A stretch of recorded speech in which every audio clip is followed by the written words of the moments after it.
Angie, tanggal 28 Oktober hari ini nih ya, diperingati sebagai Hari Sumpah Pemuda. Yes, benar sebagai sekali. salah satu ini tonggak utama perjuangan menuju kemerdekaan yang saat itu diikrarkan oleh pemuda-pemuda Indonesia. Benar sekali Peter, tapi sekarang kan Indonesia telah merdeka ya. Nah ini nih perjuangan para pemuda ini tetap ada, Betul. tapi tentu aja ya melihat dengan kondisinya tantangannya juga berbeda. Ya, dan beberapa orang mengabdi dengan caranya sendiri. Yes. Berikut rangkumannya kisah dalam agenda Kasnet 5 spesial Hari Sumpah Pemuda.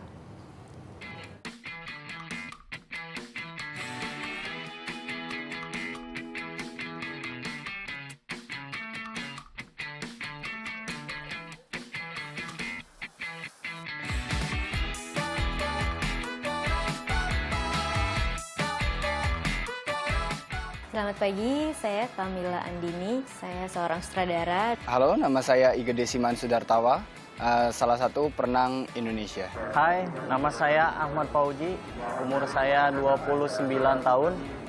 Saya bekerja sebagai masinis KARL di PT KCJ. Selamat pagi, saya Frendi Andristia Hartono. Saya bekerja sebagai teknisi jaringan telekomunikasi. Tugas saya di sini adalah memastikan jaringan telekomunikasi berjalan lancar demi kepuasan pelanggan. Simpelnya sih bikin orang bisa telepon, SMS, dan akses internet dengan lancar. Intinya misi kami ingin mendekatkan yang jauh dan menyatukan Indonesia. Tugas kita di sini kalau misalkan ada masalah sinyal atau apapun, kita langsung cek perangkat kita di lokasi. Kalaupun diperlukan untuk memastikan perangkat yang di atas tower, kita juga harus naik ke atas tower untuk memastikan bahwa perangkat itu tidak bermasalah. Tantangan kita di sini karena kita bekerja di luar ruangan, mungkin cuaca atau bencana, kita harus memastikan semua tim kita itu selamat dalam bekerja.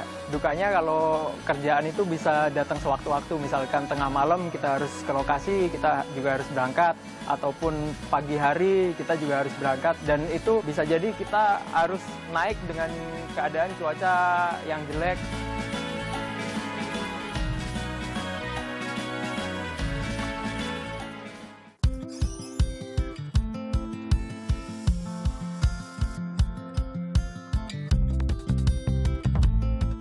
Aktivitas sehari-hari ya sebelum dinas itu prosesnya yang pertama proses administrasi, misalnya tes kesehatan, menerima surat perintah dan administrasi. Ya kalau paling pagi ya dinas kita mulai standby aja, kereta berangkat itu jam 4.00. Kita kan sebelum kereta berangkat otomatis 1 jam sebelum, ya sekitar jam 3 pagi. Ya kalau untuk paling malam itu ya sekitar jam 1 lewat atau setengah 2-an. Ya pada saat kita di dalam KRL ya kita harus mengetahui indikator, manometer, tekanan angin dan LAA. Pada saat di peron ya kita harus mengetahui naik turun penumpang. Ya pada saat jalan kita harus memahami kedudukan sinyal, kondisi jalan, ataupun listrik tegangan atas. Saya sebagai masinis merasa bersalah pada saat melewati perlintasan. Perlintasan itu tertutup tapi ada pengendara yang menerobos sehingga tertabrak oleh saya. Ya saya merasa bersalah gitu, padahal bukan kesalahan saya. Mereka yang tidak patuh pada peraturan. Ya jadi untuk para pengendara ya kita berusaha aja untuk mematuhi peraturan yang ada. Jika kereta lewat ya mohon bersabar saja.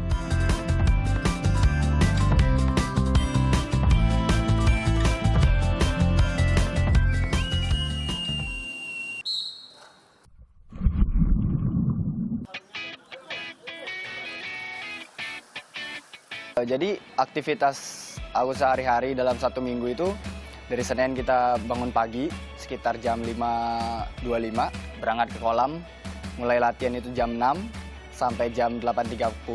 Terus hari Selasa kita latihan pagi sore, hari Rabu paginya saja, terus hari Kamis pagi sore lagi, Jumat pagi sore.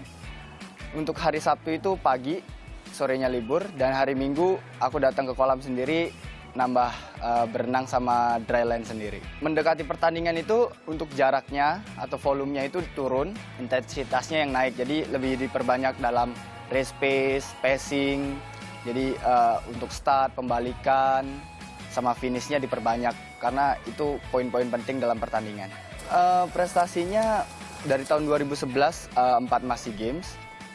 2013 itu 2 emas SEA Games dan 1 perak.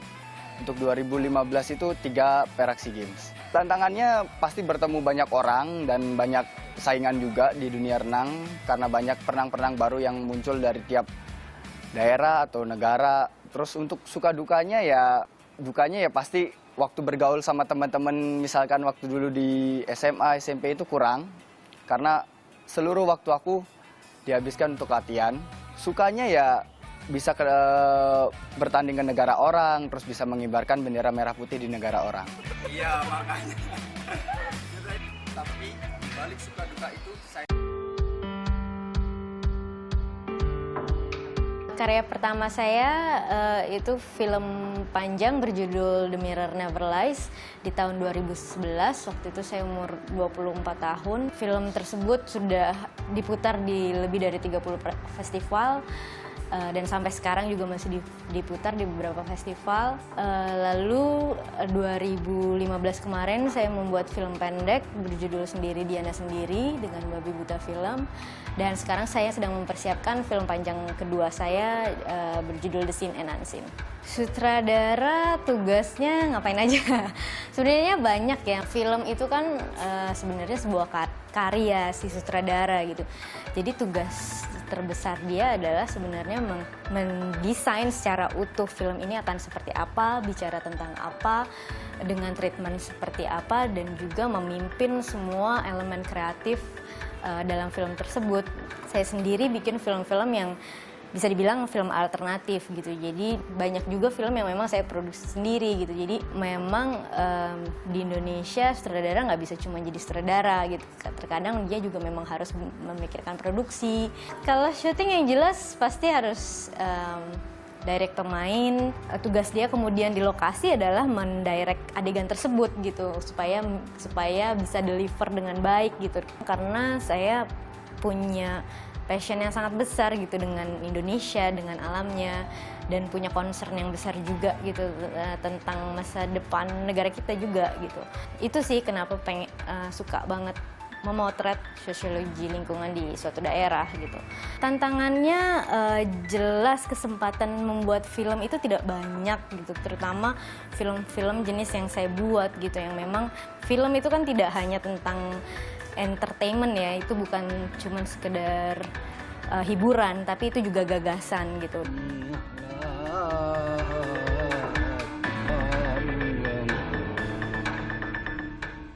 Tapi di balik Suka duka itu Saya tetap bangga Berkarya untuk Indonesia.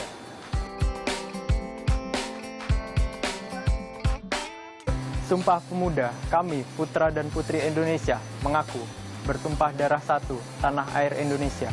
kami, putra dan putri Indonesia, mengaku berbangsa satu, bangsa Indonesia. Kami, putra dan putri Indonesia, menjunjung bahasa persatuan, bahasa Indonesia.